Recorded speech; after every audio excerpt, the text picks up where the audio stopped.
through the Morning. through the camera. Yeah, we're just Anyways, killing it, honestly.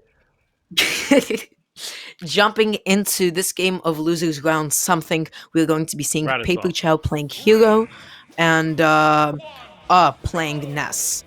So on a stage like Town and Yeah, City, just as I mentioned before, opts to go for the middle platform, immediately wanting to go with double jump cancel PK Fire. He will have to rethink a little bit of his game plan, not able to juggle with PK Thunder as long as bounce is still active.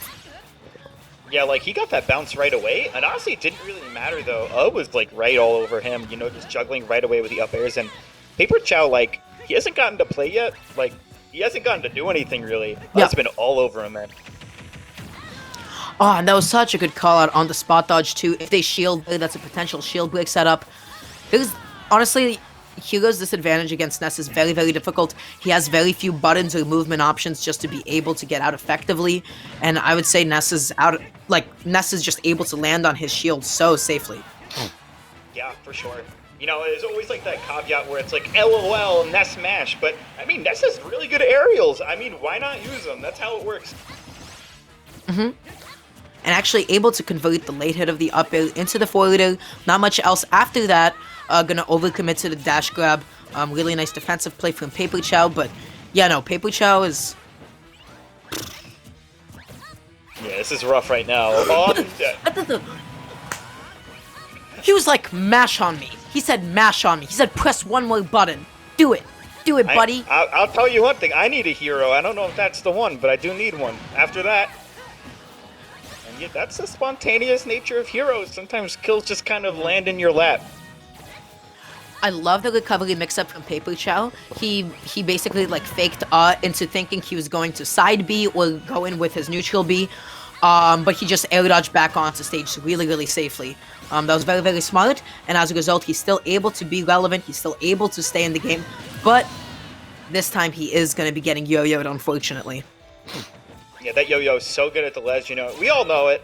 One of the biggest changes to Ness's kit, in my opinion, in this game, just being able to dangle that down, especially characters like Hero. If Hero's not using Zoom, like, you kind of just have to face that down smash.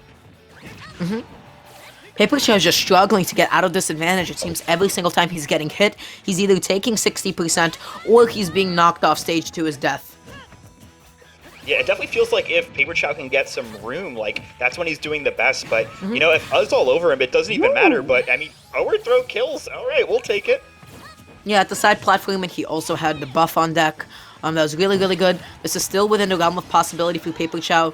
But, Hero, a character, when he's not, like, busy zoning or playing a keep-away game, he relies on a lot of jump-ins. Ness anti-air so, so well. Calls out those jumps.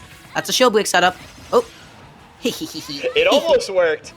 I wonder if Paper Chow SDI'd it, because I know you can do that. I know it's not easy, but I know you can. So.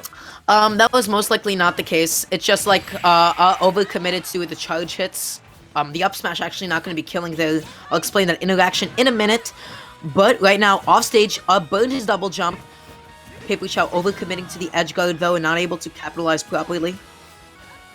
Ooh, I actually like that recovery. Kind of nice, mix it up. Hero doesn't have great aerial drift, so if you can mix up those Oh, all right, there it is. Yep.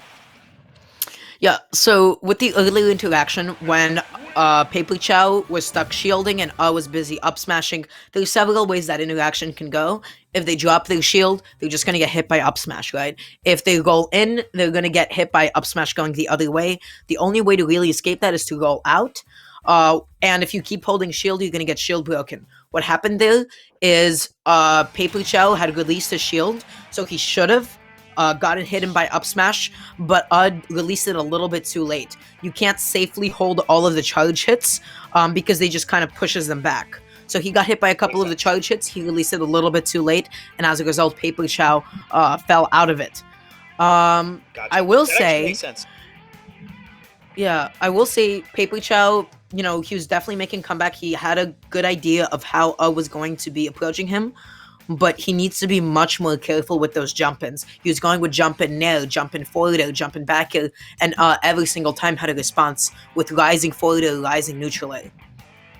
Yeah, for sure. I mean, like, Hero's aerials, like, they're like disjointed, which is definitely good against a character like Ness, but like they're actually pretty slow. So it's like you kind of have to expect the fact that he's going to fare, and I don't know, maybe try to bait out those aerials from Ness would be a better idea. But Hero's got a lot of tools. But when it comes to those aerials, yeah, like back air like is super slow. Forward air is pretty slow. You got to really play it carefully. Absolutely. And so going into game two here, paperchao just didn't get a chance to start playing his game right from the get-go. I feel like was just super, super on top of him. It will be up to paperchao just to slow it down a little bit, see if he's able to control the pace. But holding center stage so confidently, though. Really like the up B option, though. Just a nice way of resetting neutral. Yeah, that is something about us play. Like they're totally down with just chilling in the middle of the stage if they have a lead. And it seems like when it comes to edge guards, they're like pretty much just like, yeah, up smash, down smash, yeah, I'll take it. And Yeah. I can't even blame them, especially against a character like Hero, where sometimes maybe his recovery options when he's low are kind of limited. I think it's a good play.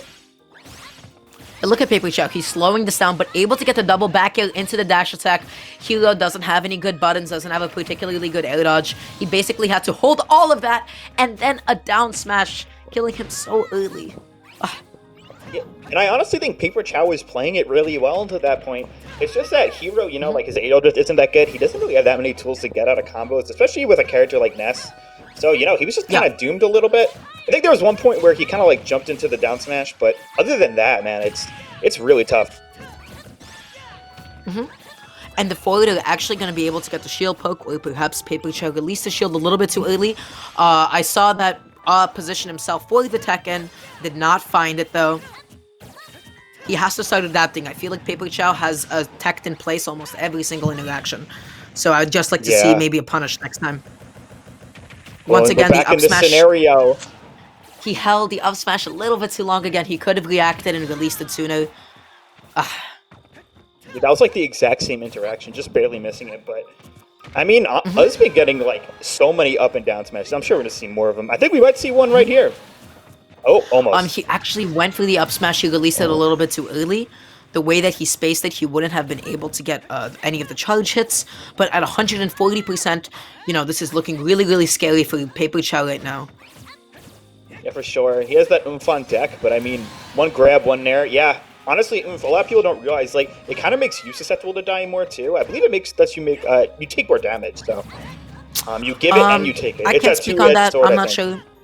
Yeah, I'll take your word for it. I'm like 99% sure, but if I'm not, yeah.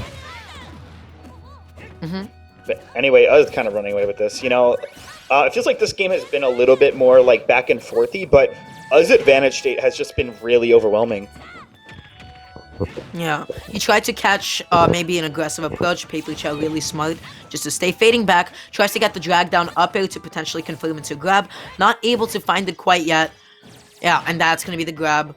Goes for the F-throw instead to set up the tech on the platform. Yeah, just barely really missing smart. That might do it. Yeah, honestly, that was kind of smoothing, but just barely not closing the stock. It's okay though. We got the forward air waiting just on the platform there. So, nice stuff by honestly, I'm not gonna lie. I know was very, very good. I expect that to be a little bit closer. But it seems like he really knows the matchup. Like seriously. What I really like from is that he opted for the F-throw there because paperchao was already DIing for the back throw. And F-throw has like such consistent knockback that the extra little push of the DI towards the left is what set up that entire exchange in the first place. Was like, yeah, I don't think back throw could kill here, so I might as well just try to get a kill right now. And it was really, really smart. I think that's actually a really good mix-up, and I kind of made note of that. That's setting up a tech chase from the other side. That's really smart. I really like that from that was very spicy.